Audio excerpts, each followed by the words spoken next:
হয়তোবা আমার মানে কি বলবো যে আমার মনোবল বেশি শক্ত। তাদের সাইবার বুলিং আমার মনোবলকে নষ্ট করতে পারে। আচ্ছা আপু, আমরা যে বিষয়টা কি আপনি কেমন অভিজ্ঞতা হলো বা আমরা দীর্ঘদিন শরীর সম্পর্কে একটা বিভিন্ন অভিযোগ শুনে এসেছি, ঠিক আছে, বা রক কাটা বলে বা নারী হ্যারাসমেন্টের বিষয়গুলো, সেই জায়গায় আপনি তাদের প্যানেলে এসে আপনার অভিজ্ঞতা দেখতে পারেন। আমি শুধু এ কয়দিনের কথা বলবো না, দীর্ঘ 4 বছর ধরে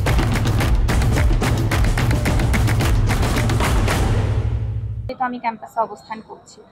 আমি 4 বছরের শিবিরের এমন কোনো কর্মকাণ্ড নিজ চোখে তো দেখিনি। আর শোনা বিষয়ে আমি কর্ণপাত কম করি। আমি নিজের জ্ঞান বুদ্ধি খাটিয়ে দেখি, আমি নিজে বোঝার চেষ্টা করি।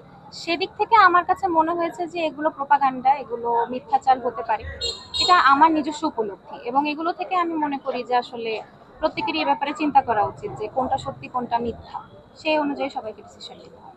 আচ্ছা, একটা সাধারণ শিক্ষার্থী হয়ে তাদেরকে রাজনৈতিক দলের প্যানেলে দিয়েছে, তো সেই জায়গাতে তারা আপনাকে কিভাবে গ্রহণ করেছে বা সেখানে আপনার মতামতের মূল্যায়ন কেমন হচ্ছে, কেমন রেসপেক্ট আপনি পাচ্ছেন, এই বিষয়টা কি?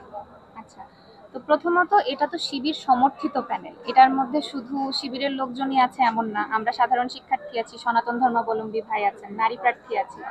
তো আমরা এখানে একটা ক্যাম্পাসের প্রতিনিধি, আমরা কোনো রাজনৈতিক দলের প্রতিনিধি হিসেবে এখানে যাইনি। হয়তোবা দল মানে প্যানেলটা সমর্থিত, কিন্তু আমরা কোনো রাজনৈতিক দলের প্রতিনিধি না। আমরা এখানে নিজ নিজ পজিশনে কাজ করতে এসেছি। আমরা একটা ভিশন নিয়ে এসেছি যে আমরা আমাদের ক্যাম্পাসকে সুন্দর করব, নিরাপদ করব। তো সেদিক থেকে শিবিরের সহযোগিতা আছে, তারা আমাদেরকে সাহায্য করছে আমাদের সেই স্বপ্নটা বাস্তবায়ন করতে। এতটুকু। আরেকটা প্রশ্ন, সেটি হচ্ছে যে আমরা দেখলাম যে ডাকসু তো শিবিরের প্যানেল জয়ী হলো আর কি, অনেকাংশে জয়ী হলো ডাকসুতে। এখন কি শিবিরের জয় দেখে আপনি সেখানে যুক্ত হয়েছেন নাকি আগে থেকে সেখানে যাওয়ার পরিকল্পনা?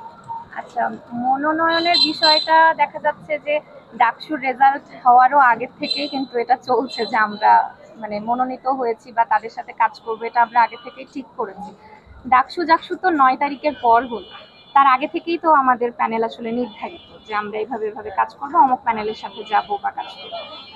তো আমি সেক্ষেত্রে স্বতন্ত্র হিসেবে ছিলাম। আমি ভাবছিলাম যে স্বতন্ত্র হিসেবেই যাব। পরবর্তীতে তারা যখন অ্যাপ্রোচ করলো, আমার কাছে মনে হলো যে তাদের সাথে কাজ করলে আমি আরো ভালোভাবে জিনিসটা করতে পারবো। কারণ স্বতন্ত্র হিসেবে যারা প্রার্থী আছে তাদের ক্ষেত্রে অনেকটাই কাজ করাটা অনেক কঠিন। এটা হয়তো বা সবাই আমরা বুঝি, জানি। অনেক প্রতিবন্ধকতা ফেস করতে হয়। পাশাপাশি আমি যে ইনাদের সাথে এসেছি, আমি বলবো না যে আমার জন্য খুব সোজা হয়ে যাচ্ছে এটা, কারণ আমাকে আমার জায়গা থেকে কাজ করতে হচ্ছে, যে বিভিন্ন ধরনের ট্যাগিং বুলিং এর শিকার হচ্ছে। তো এগুলোকে পাত্তা দিতে চাই না, আমি আমার কাজ করে যাচ্ছি। আচ্ছা আপু, আমরা দেখেছি যে অভিযোগটা করলেন, নির্দিষ্ট কোনো কেউ আছে কিনা বা কোনো গোষ্ঠী যারা এই বুলিংটা করছে আপনাকে? থাকতে পারে, নারী বিদ্বেষী তো অনেক গোষ্ঠী থাকতে পারে। এক্ষেত্রে আলাদাভাবে আমি কাউকে অ্যাড্রেস করতে চাই না। আমার কথা হচ্ছে যে যে যে মতাদর্শেরই হোক না কেন, তারা যেন নিজ নিজ জায়গা থেকে এই বিষয়টা থেকে সরে আসেন। আর এক্ষেত্রে আমাদের প্রশাসনকে আসলে উদ্যোগ নিতে হবে যে যে সংগঠনেরই হোক না কেন, যে মতাদর্শেরই হোক না কেন, যেই নারীদের বিরুদ্ধে সাইবার বুলিং এ যাবে, সেখানে তাদেরকে ইনস্ট্যান্ট অ্যাকশন নিতে হবে। আচ্ছা আপু, আমরা একটু শেষ করতে চাই ভাই, 5 বার যাব। আচ্ছা বলেন। আপনারা জয়ী হলে নারীদের জন্য কিভাবে কাজ করবেন?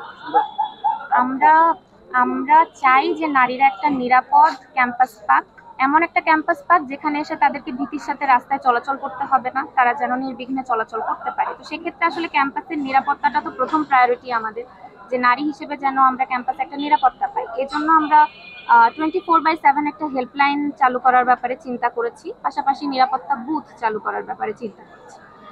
তো এটা করলে তারপর দেখা যাচ্ছে যে যে রিক্সা চালকের দ্বারা বিভিন্নভাবে মেয়েরা হ্যারাসমেন্টের শিকার হয়।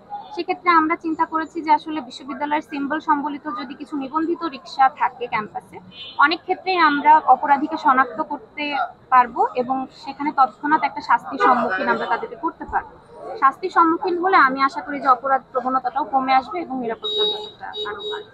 আচ্ছা আপু, আর অন রাখেন সেটা। যতটুকু কাছাকাছি তো সবারই যাওয়ার চেষ্টা করেছি। তো নারীদের কাছ থেকে এখন পর্যন্ত আমরা পজিটিভ রেসপন্সই পাচ্ছি।